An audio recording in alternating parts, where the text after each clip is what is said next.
நான் கோழியை ஒரு அளவுக்கு மீடியமான சைஸில் அழகாக வெட்டி வச்சுக்கிறேன். இது 1.5 கிலோ வரைக்கும் கறி இருக்கும். 1 ஸ்பூன் மஞ்சள் தூள், 1 ஸ்பூன் உப்பு, மிளகுத்தூள் 1 டேபிள் ஸ்பூன் சேர்த்துக்கிறேன். லெமன் வந்து கொஞ்சம் சேர்த்துக்கிறேன். 1 ஸ்பூன் அளவுக்கு லெமன் ஜூஸ் சேர்த்துக்கிறேன். மஞ்சள் தூள், மிளகுத்தூள், உப்பு, எலுமிச்சை சாறு கலந்து இதை அழகாக நான் வச்சுக்கிறேன். கோழி இந்த மசாலாவில் ஒரு 1/2 மணி நேரம் ஊற வைப்போம். நம்ம மசாலா போட்டுச்சு 30 நிமிஷம் ஆகிடுது. நல்லா திட்டமாக எண்ணெய் சேர்த்துக்கலாம். இல்லை இது பிறகு 1 டேபிள் ஸ்பூன் இஞ்சி பூண்டு பேஸ்ட்டு சேர்த்து நம்ம வதக்கணும். ஒரு 10-15 காஞ்ச மிளகாய், உங்களுக்கு காரத்துக்கு ஏற்ற மாதிரி காஞ்ச மிளகாய் இது போல் சின்ன சின்ன பீஸாக போட்டுக்கலாம். உங்களுக்கு காரத்துக்கு ஏற்ப நீங்கள் காஞ்ச மிளகாய் இப்போ சேர்த்துங்க. இதில் காஞ்ச மிளகாய் நான் 1 பாதிவே நுணுக்கி இதில் நான் 1 டேபிள் ஸ்பூன் போட்டுக்கிறேன். நான் காஞ்ச மிளகாய் கிள்ளி போட்டுக்கிறேன். காஞ்ச மிளகாய் பொடி போட்டுக்கிறேன். மிளகுத்தூள் இது போல் பொடி பண்ணி நான் போட்டுக்கிறேன். மிளகுத்தூள் சேர்த்துக்குவோம். இதில் கெச்சப் கொஞ்சம் சேர்க்குறோம். கொஞ்சம் சோயா சாஸ் சேர்த்துக்கிறோம். மசாலா போட்டு வச்சுருந்தா கோழியை நம்ம இதை சேர்த்துக்கலாம். நம்ம இதை வதக்கிக்கலாம். பாருங்கள், என்ன ஒரு சூப்பரான ஒரு வாசனை வருது. நம்ம இப்படி இதை கொஞ்ச நேரம் இதை அப்படி வேக வைக்கலாம். வேகத்தான் மூடி போட்டு நம்ம இதை கொஞ்ச நேரம் அப்படி வேக வைப்போம்.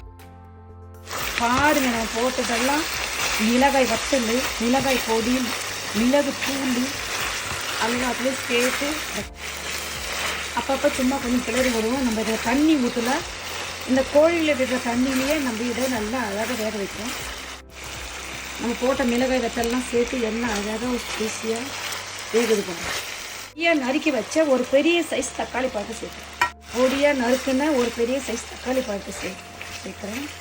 தக்காளி பழத்தை சேர்த்துட்டு மறுபடியும் இதை மூடி போட்டு பொரியமான மிதமான சூட்டில் ஒரு 10 நிமிஷம் வேக வைப்போம். பார்க்கலாம். பாருங்க, போட்ட அந்த காஞ்ச மிளகாய் எல்லாம் அழகாக சேர்ந்து சூப்பராக வெந்து வந்துடுச்சு. தண்ணி சேர்க்கல, கோழியில் விடுற தண்ணியிலே இதை நம்ம அழகாக வச்சு எடுத்துக்கிறோம்.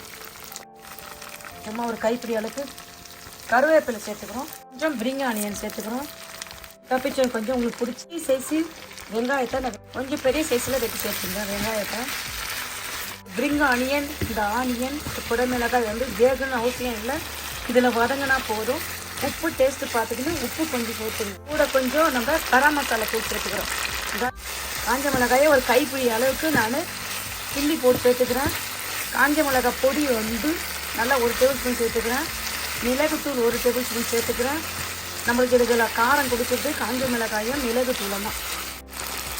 மிளகுத்தூள் கடைசி இதில் நம்ம 1 டேபிள் ஸ்பூன். பாருங்கள், என்ன சூப்பரான சுவையான அழகான ஆரோக்கியமான ஒரு டெவில் சிக்கன் செஞ்சுக்கணும். சும்மா கில்லு போட்ட சாம்பார், ரசம் சாதம் அதுக்கெல்லாம் சும்மா சூப்பராக இருக்கும். இதை சாப்பிட்றதுக்கு கண்ணா பின்னான தைரியமாக இருக்கணும். இந்த போதும். இந்த வெங்காயம் தான் நம்ம வேக வைக்கக்கூடாது. இந்த குடமிளகாயும் இது வேகக்கூடாது. அவ்வளோதான். வாங்க நம்ம சாப்பிட்டு பார்க்கலாமா? வாங்க சாப்பிட்டு பாருங்க. பாருங்க, என்ன சூப்பரான சுவையான அழகான ஆரோக்கியமான டெவில் சிக்கன் செஞ்சுட்டோம். இதுக்கு காரம் கொடுக்கறதே காஞ்ச மிளகாய் தான் போட்டு. நம்ம போட்ட காஞ்ச மிளகாயெல்லாம் பாருங்க, எண்ணெய் அழகாக வெந்து அது ஒரு கலராக தெரிந்து பாருங்க. போல கறியெல்லாம் சூப்பராக அழகாக வெந்து வந்திருக்குது பாருங்க. என்ன அழகாக கலர். நீங்களும் இதே மெத்தடில் செஞ்சு பார்த்துட்டு நான் செஞ்ச இந்த டெவில் சிக்கன் எப்படி இருந்துச்சு சொல்லுங்கப்பா. தேங்க்யூ.